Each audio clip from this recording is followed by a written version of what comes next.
Bonjour, je suis ravi d'être parmi vous aujourd'hui. Mon nom est Julien Lévy, je suis professeur associé à HEC et je suis très heureux de participer à cette seconde édition des Assises de la Data Transformation. Mais je ne suis pas seul avec vous en ce moment. Bonjour Jean-Rémy.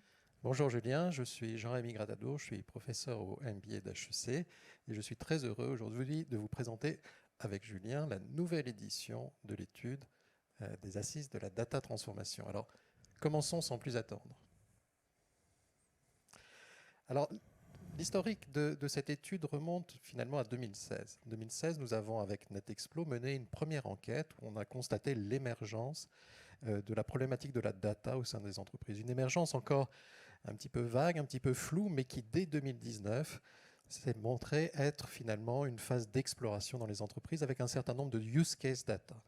Et pour la première étude des assises, en 2021, on a vu que cette politique de data transformation commençait à s'implanter dans les entreprises. Et lors de la mise à jour de cette étude, en 2022, on a constaté tout simplement une accélération. Alors, pour mener cette étude, nous avons interviewé un certain nombre de responsables d'entreprises. Tout d'abord dans le secteur de l'industrie, avec des secteurs assez diversifiés, avec des responsables notamment d'Airbus, d'Air Liquide, d'Eramet ou de SNCF. Mais aussi dans le domaine des services, comme avec BNP Paribas dans le domaine bancaire et financier, ou alors dans le secteur de la grande distribution, avec notamment Carrefour et un industriel fabricant comme Nestlé. Alors c'est intéressant de voir que la data est passée d'un sujet technique à un sujet de COMEX, à un sujet stratégique. Et c'est sans doute lié au grand mot d'ordre de la révolution numérique qui est de tout transformer en data pour tout transformer par les data. Et le défi pour les entreprises, c'est comme cela a été noté, de passer de l'anarchie des données à la gouvernance des données, en ce sens que les grandes entreprises produisent énormément de données, mais par silo, pour des usages spécifiques. Et il s'agit maintenant d'en faire un atout pour l'entreprise et d'assurer cette gouvernance des données. Alors, les professeurs aiment bien donner des définitions. Petite définition sur ce qu'on entend par la data transformation, c'est innover dans la façon de conduire ses affaires en utilisant le levier des données pour améliorer la productivité, développer l'activité et créer de la valeur pour ses clients. Donc on voit que la finalité, ce sont les finalités stratégiques d'une entreprise. Nous considérons que les données sont un levier d'action et que le cœur de la data transformation, c'est bien le changement organisationnel, c'est bien l'innovation organisationnelle. Alors le constat de nos entretiens en 2022, c'est un constat d'accélération. Les entreprises s'éloignent de l'exploration qu'on avait vu beaucoup l'année dernière pour s'orienter résolument vers la mise à l'échelle des projets, vers l'industrialisation des projets. Et évidemment, ça entraîne un certain nombre de conséquences organisationnelles avec des entreprises qui sont plus sélectives sur leurs projets, qui ont une démarche plus systématique, qui est plus organisée. Et on va explorer ça avec Jean-Rémy. Alors, 5 dimensions de la data transformation, c'est comme ça qu'on va structurer notre exposé. Un enjeu de stratégie, 3 enjeux de gouvernance technologique des données des projets, et puis la problématique des ressources humaines. Et je propose, Jean-Rémy, qu'on commence par la stratégie. Tout à fait. Alors la dimension stratégique pour commencer. Tout d'abord, première remarque, au sein des entreprises, il y a ce net sentiment d'urgence. Alors certaines entreprises prennent le parti finalement de revoir radicalement leur architecture data. Certaines ont donc une approche très radicale, mais pour la plupart des entreprises qui ont une legacy, elles déploient progressivement finalement leur politique data et travaillent à adapter leur infrastructure en adaptant les métiers et en développant un certain nombre de cas d'usage. Mais dans tous les cas que nous avons rencontrés, les directions sont absolument convaincues qu'il y a un phénomène d'urgence et qu'il est absolument nécessaire que les cas d'usage data qui sont déployés produisent des gains effectifs pour l'entreprise. Alors, lorsqu'on parle de politique data et de stratégie, bien évidemment, on se pose la question de savoir comment les entreprises l'adoptent. Eh bien, elles mettent la data au service de la stratégie de l'entreprise. Alors, certaines entreprises décident d'être, par exemple, data-driven. Alors, elles sont inspirées pour cela par les grandes entreprises du secteur de la tech, du digital, les digital natives qui ont mis la data au cœur de leur déploiement et qui réussissent à développer des business models fondés sur la data, et elles s'inspirent de ces modèles. Mais la plupart, finalement, veulent mettre la data au service de leurs objectifs stratégiques. Et bien évidemment, en fonction du secteur, ces objectifs peuvent être de nature différente. Par exemple, dans le cas de Carrefour, c'est mettre la data au service du client, être customer-centric. Dans le cas d'une entreprise comme la SNCF, c'est mettre la data pour gagner en productivité, gagner en fiabilité. Et quand on est dans des secteurs comme la production industrielle agroalimentaire, augmenter, grâce à la data, l'efficacité marketing et commerciale. Alors, un exemple comme Carrefour montre que lorsqu'on vise à devenir customer-centric, des use cases comme le choix de l'assortiment, qui sont des fonctions au cœur de la distribution, peuvent mettre l'algorithmie et l'automatisation des tâches au cœur de ces fonctions et permettre finalement de mieux servir le client final en apportant et en sélectionnant les produits qui correspondent au choix des produits localement. Alors une deuxième problématique est celle de la gouvernance technologique. Curieusement, l'on peut considérer que les data sont une dette au sein des entreprises. C'est-à-dire c'est le fruit d'une legacy, d'un héritage, et il va falloir traiter avec cet héritage pour capter ces données, pour les identifier, les capter, les nettoyer, les qualifier, les transformer. C'est un travail qui est souvent considérable. Mais en même temps, ces données, et c'est tout l'enjeu de la data transformation, sont un levier d'action pour créer de la valeur.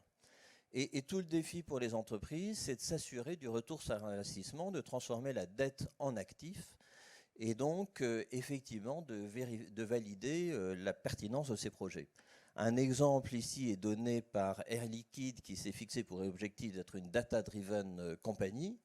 Et ce qu'il souligne, c'est qu'effectivement, il faut passer de l'anarchie des données, d'une legacy, à une politique beaucoup plus dynamique, d'un système gouverné, d'un pilotage par les business, avec un impact économique. Et ça nécessite à la fois des actions à court terme, mais un travail de long terme. Alors, c'est intéressant de voir en 2022, dans nos interviews, qu'on assiste à une approche moins incrémentale.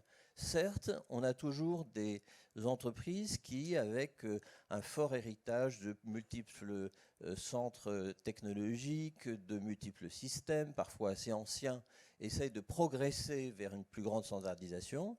Mais on a été très frappé de voir que les entreprises qu'on a interrogées s'orientent de plus en plus vers des choix très directifs en matière de technologie.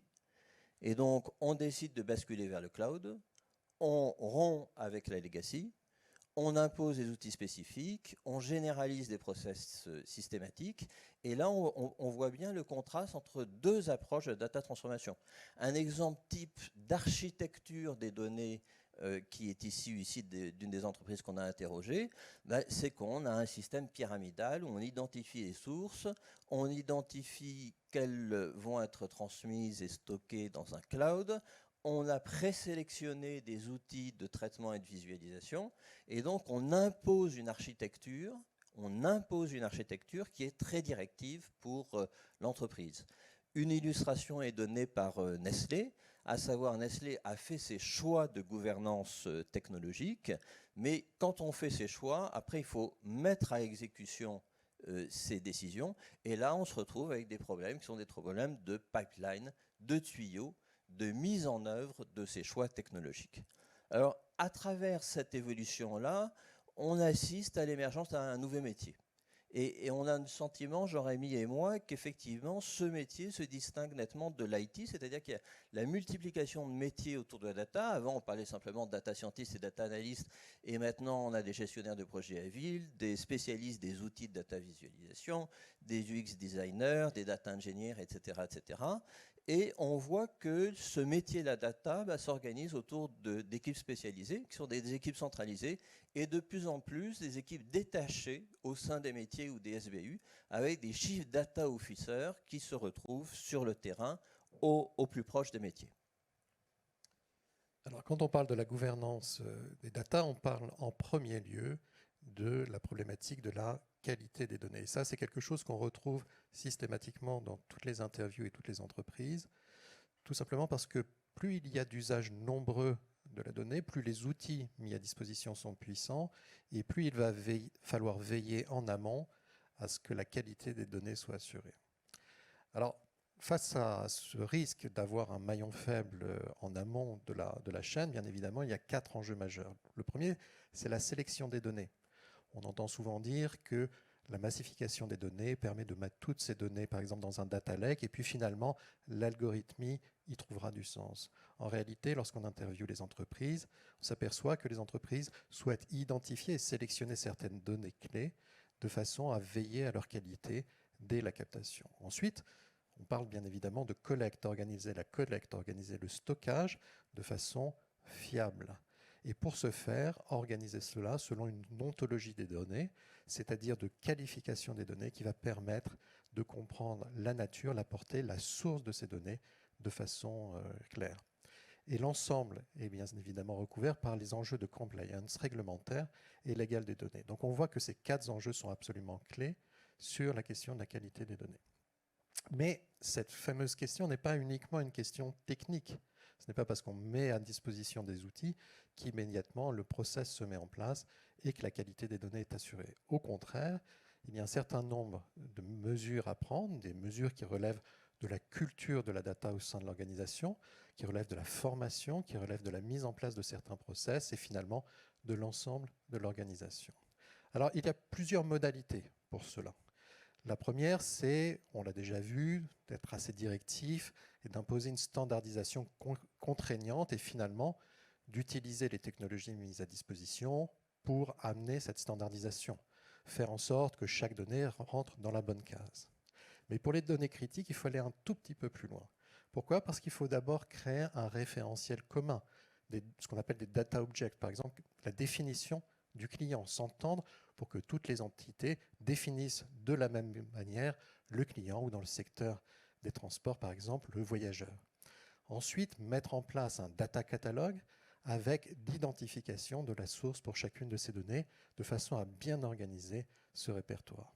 Et finalement, la question de la culture des données, comment fonctionne-t-elle ? Eh bien, comme souvent la culture, elle se propage au sein des organisations et elle se propage par la pratique, par la multiplication des use cases qui permettent aux collaborateurs de s'approprier cette culture data. Alors, dans un exemple comme Airbus, on souligne à quel point le rôle du data owner, des data officers est clé. Tout simplement parce qu'ils doivent s'assurer en amont de la problématique de compliance pour faire que les données qui vont alimenter le data lake soient dès l'origine parfaitement désignées, parfaitement sourcées. Et il faut nommer un responsable qui va garantir la qualité de ces données et de façon à ce que cette source soit certaine pour tous ceux qui, au sein des métiers, utiliseront ces données. Dans le cas de la SNCF, le propos est un petit peu différent, c'est-à-dire finalement, ce sont les métiers qui utilisent et produisent la data, mais la data appartient à SNCF et c'est SNCF qui va travailler à faire en sorte que les différents métiers puissent échanger ces données, puissent avoir accès à ces données et créer cette accessibilité, cette transversalité absolument nécessaire dans de nombreux projets data. Alors, tout ça aboutit finalement à un constat qui est que progressivement, les entreprises ont une approche différenciée des données. On parle de data et finalement, lorsqu'on parle de data, on sous-entend qu'il y aurait une sorte d'universalité de la donnée. Et finalement, plus les choses avancent, plus elles s'accélèrent et plus on s'aperçoit qu'il y a une sorte de verticalisation de l'approche de ces données. On voit émerger des problématiques différentes. Par exemple, certaines données, comme dans le domaine bancaire et financier, ont de fortes contraintes réglementaires et leur traitement est par conséquent extrêmement méticuleux. Inversement, autre type de données, les données plus de production, les données industrielles, les données liées aux opérations, vont faire que les data analyses vont se spécialiser vers des formes d'innovation incrémentale par la data. Et encore, cas différent, et particulièrement à l'ordre du jour depuis quelques temps, les données consommateurs dans les entreprises, notamment de la distribution, qui sont en relation avec le client final, où là, l'enjeu va être absolument différent, avec là encore des enjeux de captation différents en amont. Alors une entreprise comme Nestlé souligne à quel point finalement le fait d'être un gros acteur va certainement jouer dans les années à venir comme un élément différenciant important et va même jusqu'à pronostiquer une meilleure collaboration entre les distributeurs et les industriels pour constituer des jeux de données utilisateurs de qualité. Quatrième thématique, la gouvernance des projets. Par gouvernance des projets, on entend en fait la généralisation des méthodes agiles. Les projets data utilisent quasi systématiquement des méthodes agiles, contrairement aux projets informatiques traditionnels. Avec l'émergence d'un modèle, c'est-à-dire ces équipes en tripode, d'un côté le business owner, le métier qui est le demandeur, qui dirige le projet, qui soumet la problématique, le project owner, c'est-à-dire le chef d'orchestre du projet, et puis l'expertise tech qui est soit IT, soit data. Et ces équipes sont constituées à partir de ces trois pôles. Et puis, évidemment, au fur et à mesure des étapes, on va voir s'associer des juristes, des clients, etc., en fonction des problématiques des étapes. Alors, ça nécessite, pour ce travail en commun, la proximité, la capacité de dialogue, et puis des ressources qui sont loin d'être évidentes. Une question qui est souvent posée au sein des entreprises, c'est de savoir si on doit favoriser le développement des proof of concept, des expérimentations, ou si on doit se focaliser sur l'industrialisation. Alors c'est vrai que le foisonnement des projets, eh bien, ça favorise l'innovation au sein de l'entreprise, ça favorise aussi l'adaptation aux problématiques locales, mais le point d'interrogation, c'est de savoir si ces projets peuvent avoir un impact global pour le business. Inversement, les entreprises se fixent comme objectif l'industrialisation de ces projets, c'est-à-dire de dire, si on fait des POC, il faut présélectionner les POC qui ont la capacité d'être mises à l'échelle, parce qu'on l'a souligné, les entreprises demandent aujourd'hui des gains opérationnels. Alors, une illustration est ici donnée par Ludovic Desramettes, qui dit fuyons ce faux débat POC ou pas POC. En fait, les POC, les Minimum Viable Product, c'est une étape dans un processus d'industrialisation et on doit passer par là pour industrialiser. Mais ce qui est important, c'est de qualifier les projets à l'avance pour s'assurer qu'ils ont la capacité de s'industrialiser, de s'intégrer dans les process de l'entreprise et bien évidemment un retour sur investissement.